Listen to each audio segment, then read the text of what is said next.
Blue skies all the way. We laugh, we joke, we sing. What a beautiful day. Not a cloud in our sight. It's such an adventure, my baby, you and I. Water's crystal clear. Reality so far from here. Never wanna leave this place. Oh, so far from home. Bonjour à tous et bienvenue sur notre Facebook Live spécial avec Héritage Resort. On est en direct avec notre ambassadeur Romain Langasque. Salut Romain. Salut Lewis. Alors, occasion très spéciale, la dernière fois qu'on s'est eu, c'était durant le confinement. Et là maintenant, on se retrouve quelques mois plus tard, vainqueur sur l'European Tour. C'est énorme, une énorme félicitation à toi. Enfin, le sentiment, déjà, décris-nous un petit peu cette sensation d'être vainqueur sur l'European Tour pour la première fois. Bah déjà, je pense que c'est un sentiment qui est assez spécial en règle générale. Je pense qu'il est encore plus dans cette période qui a été comme compliquée, comme tu l'as dit, on s'est eu pendant le confinement. C'est vrai que de ne pas jouer au golf pendant tant de temps, la reprise pour moi, elle a été correcte, mais c'est vrai que j'ai eu du mal à retrouver mes repères. Tu vois, j'ai fait les 2 premiers cuts, mais je fais 55e. Puis au 3e tournoi, je fais 25e, mais avec beaucoup de bonnes choses, tu vois, beaucoup de bons coups et surtout beaucoup de repères qui sont revenus et de facilité, tu vois, de revoir les coups comme il faut, de retrouver mes routines, de retrouver ces choses-là. Donc ça, c'est ce qui a été le plus dur pour moi. Et puis c'est vrai que voilà, Celtic Manor, première victoire, en plus sur un parcours qui est très connu, dans des conditions qui étaient vraiment très difficiles. Je gagne en -8, mais je reviens de 6 coups derrière et je gagne avec 2 points d'avant. Donc c'est vrai que c'était assez spécial. Voilà, la première victoire sur le tour, c'est toujours quelque chose qui marque. Hein. Au Pays de Galles, donc il y a quelques semaines, donc il y a eu cette tournée en Grande-Bretagne, hein, où vous avez été dans plusieurs pays. Et donc du coup, il y a cette qualification aussi qui arrive la semaine prochaine à l'US Open. Ça aussi, c'est la première fois que tu vas disputer l'US Open. Donc du coup, parle-nous un petit, avant de parler de l'US Open, mais cette victoire concrètement sur l'European Tour, cette première victoire, elle te permet d'accéder à quoi? Parce que c'est toujours intéressant de savoir, tiens, quand un joueur gagne pour la première fois, à quoi est-ce qu'il a accès par la suite? Donc dis-nous. Alors, très sincèrement, elle m'ouvre pas de porte. Ok. Elle m'a ouvert les portes de l'US Open parce qu'il y avait ce classement, comme tu l'as dit, des 10 joueurs non exemptés du UK Swing qui avait une place. Donc j'ai fini 6e de ce classement-là, donc je suis qualifié à l'US Open.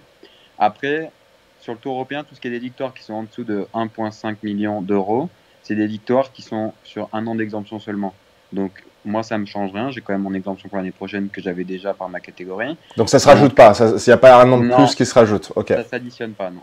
Après, une victoire, ça rapporte en Europe, il faut savoir que les points mondiaux, c'est quelque chose qui sont assez peu dotés. Et une victoire rapporte 24 points mondiaux. M'a rapporté par exemple 24 points mondiaux. Et pour moi, c'est ma plus grosse prise de points mondiaux. Donc c'est vraiment quelque chose qui... Voilà. Si ça m'a apporté quelque chose, c'est vraiment ces points mondiaux qui ont été vraiment importants, qui m'ont reboosté aux alentours du top 100 mondial, qui me mettent dans une situation aussi où, je suis 28e de la race maintenant. Il y a les top 50 ou top 60 qui vont jouer la finale de la race au Dubaï. Donc, en une sorte, ça m'ouvre un peu des portes de gros tournois, mais c'est pas une victoire qui va m'ouvrir des championnats du monde ou d'autres majeurs, tu vois. Mais c'est vrai que dans la période qui était là, dans tout ça, j'avais fait un bon début de saison avec plein de bonnes places autour de la 20-30e, mais j'avais pas encore fait de top résultats. Donc c'est vrai que voilà, ça vient booster un peu ma saison, ça vient booster un peu mon classement dans les rankings.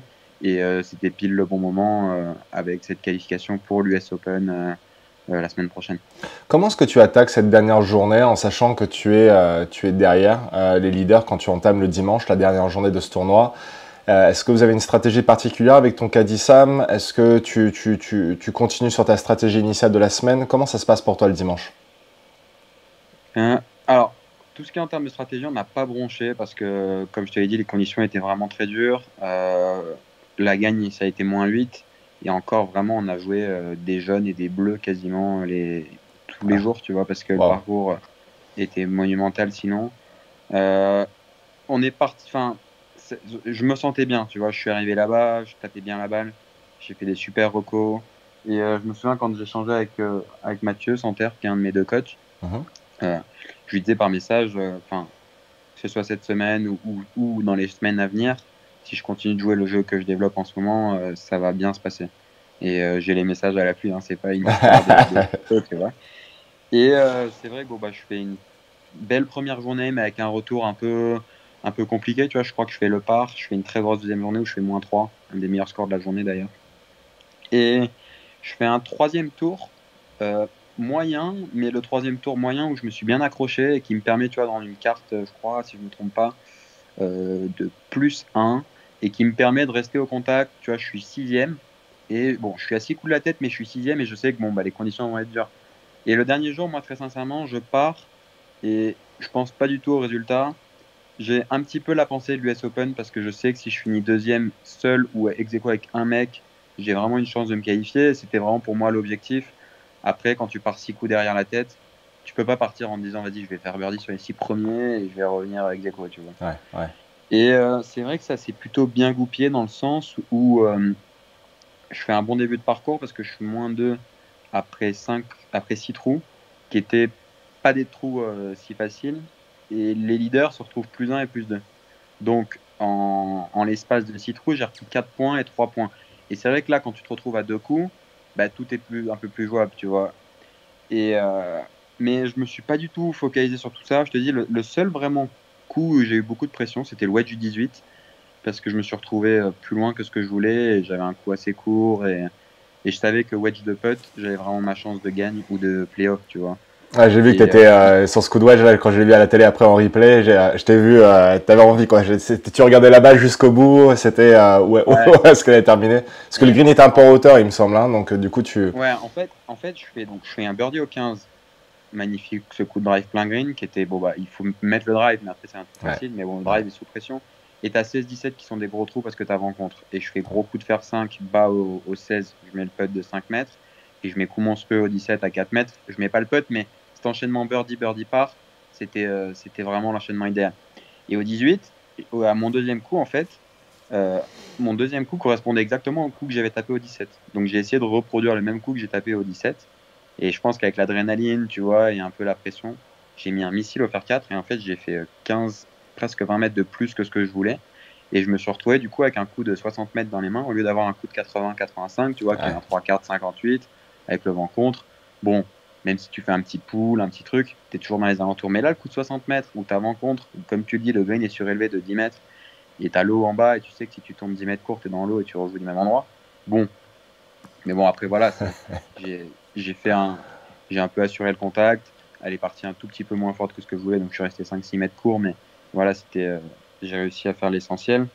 Et non, vraiment, les 4 derniers trous, ça a été, je pense, la clé de la victoire, parce que si je fais, même les 3 derniers plutôt, si je fais un bogey sur les 3 derniers, tu vois, je me retrouve -6 total.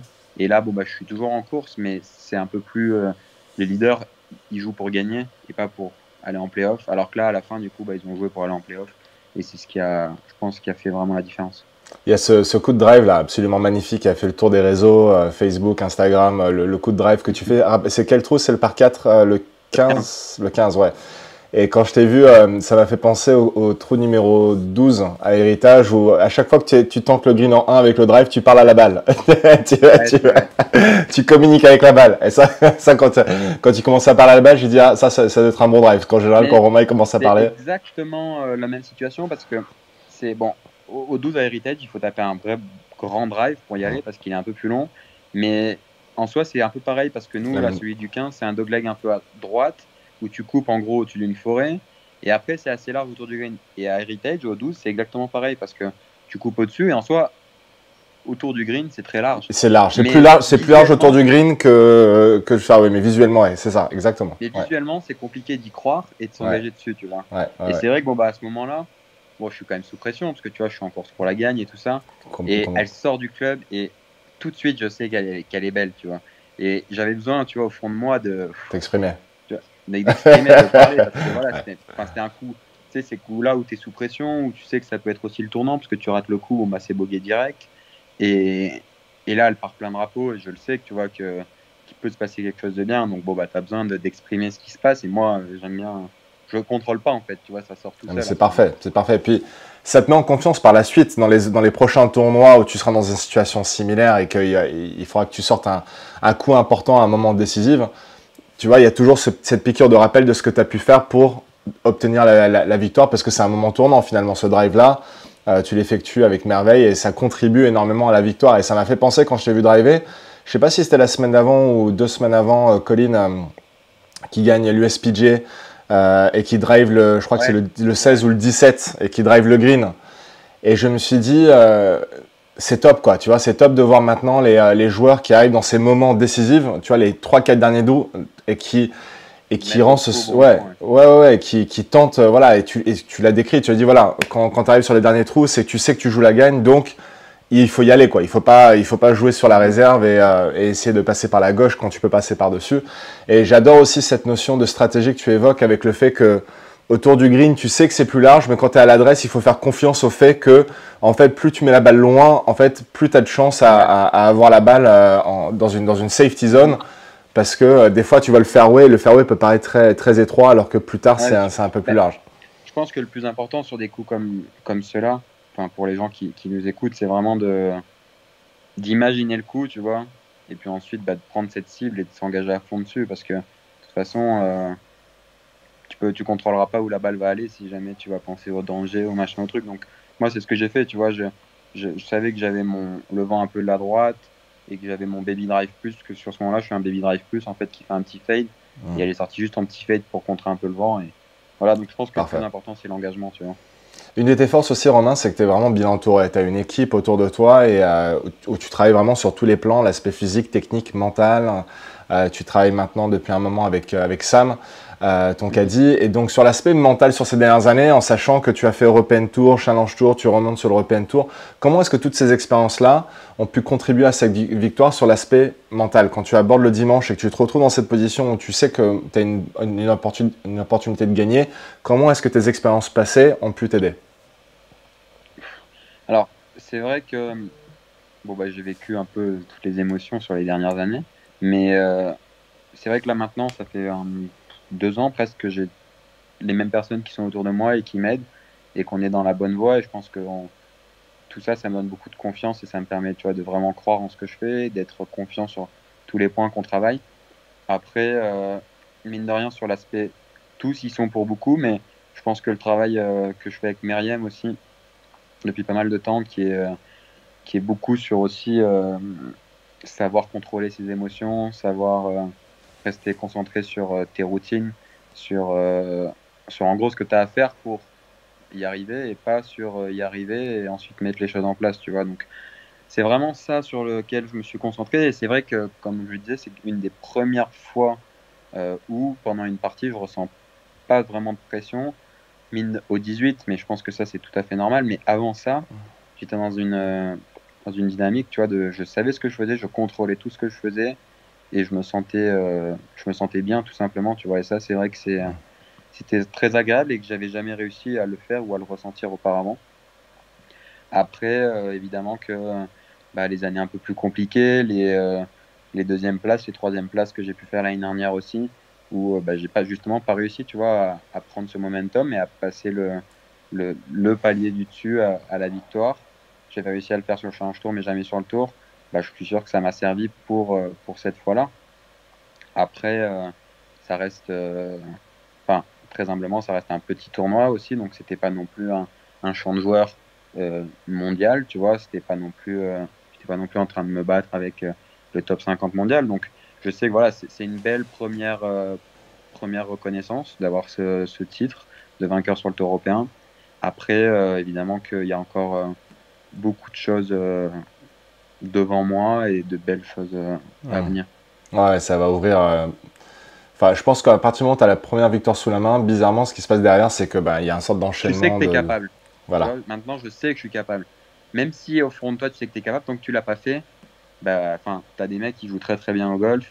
Je pense qui a perdu en playoff au Qatar et qui est quelqu'un d'adorable avec sa femme sur le sac. David Drysdale, mec, ça fait 20 ans qu'il est sur le tour et il a jamais eu l'occasion de gagner un tournoi. Voilà, donc je me mets aussi dans cette situation-là où je me dis, voilà, tu as réussi et c'est beau. Mais bon, mes ambitions et mes envies sont autres et j'espère vraiment que cette victoire va me donner de la confiance pour la suite et me booster ma carrière. Tu as effectué 2 tournois hein, depuis, hein, le tournoi en Angleterre et ensuite en Espagne. Alors en Espagne, ça a été une semaine rude. Là, j'ai vu la semaine dernière, je suivais les scores, c'est impressionnant. Non mais ce parcours dans les conditions où il y avait, mais je regarde le dernier tour, il y avait une personne sous le par à un moment, je dis non, c'est incroyable. Ce qui est top, c'est que ça montre bien que les drivers qui tapent fort et les balles qui volent loin, c'est pas le problème du golf en ce moment, tu vois, c'est la préparation des parcours. Ouais. Et très sincèrement, enfin, c'est un parcours. Valderrama, il est pas long comme parcours. T'as beaucoup de coups de wedge, t'as beaucoup de coups assez courts, mais tu mets des greens fermes. Bon, là, il y avait un peu de vent, tu vois, mais c'est un parcours que tu mets même sans vent. La gagne, elle sera à moins 10, moins 12, tu vois, elle sera jamais plus basse. Et voilà, juste parce que tu as des greens qui sont super fermes et un parcours qui est bien préparé. Donc, ça, c'est le premier point. Puis après, ouais, la semaine dernière, comme tu le dis, c'était un combat. Bon, j'ai réussi à faire une fois sous le par, ce qui était quelque chose. Tu fais top 20, hein, top 20 la semaine dernière, quand même, dans les conditions. Mais ouais, donc du coup, cette victoire, elle te donne confiance quand tu arrives sur ces tournois-là en Espagne, en UK. Donc du coup, ça, comme tu dis, j'aime bien cette idée de. Quand tu sais que tu l'as fait, tu abordes les tournois peut-être d'une façon un peu plus différente. L'US Open, la semaine prochaine. Premier tournoi, la première fois que tu joues l'US Open. Tu as déjà joué le British Open, le Masters. Maintenant, c'est l'US Open en tant que joueur professionnel. Comment tu abordes ce tournoi? Comment tu le prépares? Bah écoute, déjà, j'ai continué à jouer après ma victoire pour déjà de 1 pour rester dans la bonne dynamique et de 2 pour essayer d'être le plus à l'écart possible du virus. Parce que malheureusement, si je l'attrape, je peux pas le jouer. Donc c'est vrai que d'être dans la bubble sur les tournois, c'était top. Et puis en plus, Valderrama, en termes de préparation mentale et psychologique, c'est 2 parcours qui vont être complètement différents par rapport à Valderrama. Mais c'est en termes de préparation psychologique, c'est vraiment quelque chose exceptionnel parce que je pense que mentalement parlant, il va falloir être très patient et très fort dans la tête sur ce parcours-là parce que dernière fois qu'il y a eu l'US Open là-bas, ça s'est gagné bien au-dessus du par. Et là, il se dit vraiment que le parcours est monstrueux. Ah ouais, tu as déjà joué? J'y ai jamais joué, mais j'ai regardé des vidéos de quand il y avait l'US Open là-bas. J'ai regardé des vidéos des trous là qui ont été postées sur Internet et sur les réseaux sociaux. Et là, ce matin, ça m'a reçu des photos d'un caddie local là-bas. Et les roughs sont monstrueux. C'est 58 pour sortir du rough. Et lui, il dit que la victoire ne sera pas en dessous de plus 4 cette année non plus. Ah ouais. Donc ça va être vraiment un gros test de golf. C'est un parcours qui est assez long, qui est assez pentu sur les greens et qui a du rough. Donc c'est vraiment un gros test de golf. Je pense que j'ai 2 points positifs moi pour un premier US Open. C'est le premier, c'est qu'il n'y a pas de public. Et le deuxième, que ça va être très dur. Donc tu aimes bien les parcours difficiles? J'aime bien en général et j'aime un peu plus même en ce moment parce que mon driving et mon jeu de fer est mon meilleur driving, mon meilleur jeu de fer que j'ai pu développer depuis le début de ma carrière. Donc par rapport aux statistiques de mes derniers tournois, c'est vraiment une caractéristique qui joue dans ma faveur. Après, évidemment que tu peux pas comparer ce jeu de fer et ce driving par rapport au parcours qu'on va jouer et les parcours qu'on a joué dans les semaines précédentes. Mais voilà, je pense que vraiment ça va être 2 points positifs. Après, évidemment que voilà, c'est encore une fois, tu joues avec une autre gamme de joueurs en termes de scoring et tout ça, qui sont les meilleurs joueurs du monde. Et c'est pour ça que pour moi, la clé, ça va être vraiment de faire mon tournoi, de faire de rester dans les mêmes routines avec Sam. D'ailleurs, on part que tous les deux. Et on va vraiment rester, tu vois, dans une préparation qui va être la même que sur un autre tournoi. Et faire notre tournoi, faire notre propre chemin et voir où est-ce que ça nous mène. Tu parlais de cette victoire avec un champ de joueurs qui n'était pas aussi élevé évidemment que ce que tu vas connaître la semaine prochaine à l'US Open. Est-ce que toi, quand tu abordes un tournoi comme ça où il y a un champ de joueurs, on va dire les 50 premiers mondial, est-ce que tu es plus excité? Est-ce que c'est quelque chose qui te stimule plus ou que lorsque tu joues un tournoi ou un tournoi du European Tour? Oui. Ou est-ce que tu te focalises uniquement sur le parcours et tu fais ton truc Alors, en termes si je me pointe au départ d'un tournoi du Tour ou d'un tournoi du PGA Tour ou d'un tournoi majeur, j'y vais avec les mêmes objectifs et les mêmes routines, tu vois. Après, évidemment que t'es plus excité, t'es plus, enfin, moi, ça me fait plus kiffer d'aller tirer ma balle au 1 de l'US Open que d'aller tirer ma balle au 1 de Tour européen. Mais ça, c'est juste parce que C'est un voilà, majeur. c'est ce que tu rêves depuis que t'es gamin Ouais. de pouvoir, tu vois, de pouvoir te battre avec les meilleurs joueurs du monde, avec Tiger, avec Rory, avec Dustin, voilà, qui sont les joueurs du moment. Et ça, pour moi, c'est ce que je veux, c'est là où je veux être, et c'est pour ça que c'est excitant. Mais encore une fois, je pense que maintenant, j'ai un petit peu plus d'expérience pour arriver à pas être spectateur de ces moments-là, de ces tournois-là, tu vois, et d'être vraiment acteur et de faire mon tournoi. Ouais, ouais, complètement. Alors, pour finir, Romain, on va parler un petit peu d'Héritage Resorts. On Ouais. parlait il y a quelques instants de l'équipe qui t'entourait depuis quelques années, à quel point ça te met en confiance, le fait d'avoir une équipe autour de toi qui est régulière et qui te crée une certaine stabilité. Et puis c'est la même chose au niveau des partenaires, je suppose. C'est que Ouais. quand tu as un partenaire comme Héritage qui te suit depuis 2017, lors de ton premier résultat à la Freja Bank, où tu finis 3e, et que du coup, voilà, ça entame cette relation depuis maintenant plusieurs années. Et puis d'ailleurs, vous avez, il me semble, re-signé pour maintenant, pour l'année prochaine. Ça aussi, ça donne confiance, le fait que les partenaires continuent à te suivre, des partenaires comme Héritage Resorts. Ouais, bien sûr. Bah, c'est vrai que c'est, comme tu le dis, l'équipe autour de moi, c'est une chose, mais cette équipe-là aussi, elle est en place grâce aux partenaires comme Heritage et comme mes autres partenaires qui sont partie prenante de mon projet et qui sont partie prenante de ma réussite, tu vois. Donc ça, c'est quelque chose qui est ultra important. Heritage, c'est vrai que c'est arrivé complètement par hasard parce que c'était une période qui était compliquée pour moi. Je venais de perdre ma carte du Tour européen. Ils m'ont donné une invitation, je termine 3e. Je sympathise vachement avec toute l'équipe. Je passe une semaine de dingue là-bas. Et puis au final, bah, ça débouche sur un partenariat ensemble, tu vois. Et, euh, et voilà, avec aucune embûche et que des bons moments, tu vois. Donc c'est vrai que c'est ce genre de partenariat-là aussi où tu as cet esprit un peu familial, tu vois, et où tu sens que tu es un peu comme à la maison quand tu es là-bas. C'est quelque chose que j'adore et c'est quelque chose qui est vraiment dans ma culture et dans l'éducation que j'ai pu avoir. Et voilà, c'est quelque chose d'exceptionnel et je les remercie tous les jours pour les séjours que je passe avec eux là-bas et voilà, je suis très fier de pouvoir les représenter partout dans le monde tout Ouais. au long de l'année. Ouais, et puis j'ai l'occasion de les avoir plusieurs fois au téléphone par semaine. Et pour le coup, quand on a préparé ce live, c'est vrai que toute l'équipe d'Héritage disait à quel point ils étaient fiers de te suivre finalement depuis le début, quoi. Enfin, depuis le début, tu vois, quand tu dis, tu avais perdu ta carte sur le tour, tu as l'invitation, tu as le résultat, ça entame cette relation. Et puis 3 ans plus tard, tu es vainqueur sur le Tour européen. Donc c'est une énorme fierté aussi pour toute l'équipe d'Héritage de te suivre dans cette évolution. Et puis, tu vois, toute l'équipe d'Héritage a tellement hâte de voir justement les futurs résultats que tu vas faire à la fois sur l'European Tour, mais également de l'autre côté du continent. Ouais, bien sûr.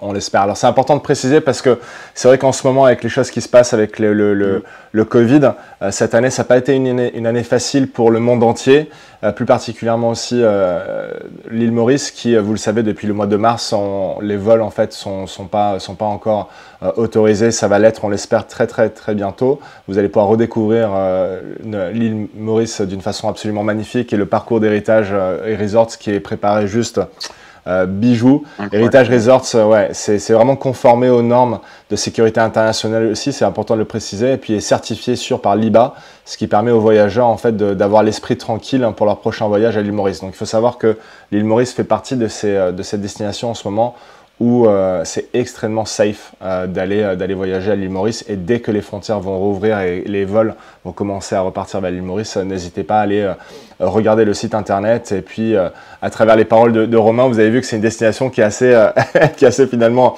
agréable. C'est quoi toi tes choses préférées quand tu vas à Heritage Resorts, Romain? Quelles est les choses que tu adores faire, mis à part jouer le golf d'Heritage Golf Club? La première chose qui me vient, c'est prendre mon petit déjeuner au Sea Beach Club. Au Sea Beach Club, tu le sais, c'est notre rendez-vous. Hein, Je sais. Non, vraiment, ça, c'est vrai que c'est toujours un bon moment et c'est un endroit où tu te sens, pour commencer la journée, c'est dingue. Après, moi, je sais que j'ai ma copine qui était venue avec moi et qui, dès la première année, avait été faire une excursion au Dauphin. Et elle m'en reparle chaque année, donc je sais que ça, c'était quelque chose qui était exceptionnel. Voilà, puis je sais que c'est destination golfique, mais aussi kitesurf. gros spot de kitesurf à l'Heritage. Donc je sais que ça, c'est quelque chose qui est aussi assez cool parce que tu peux faire du golf et du kitesurf. C'est quelque chose qui match bien. Et puis, bon, moi, je suis golfeur, mais la qualité du parcours, c'est vrai que c'est quelque chose pour moi qui est primordial. C'est que si tu vas à Heritage, c'est que aussi tu as envie de faire un bon parcours.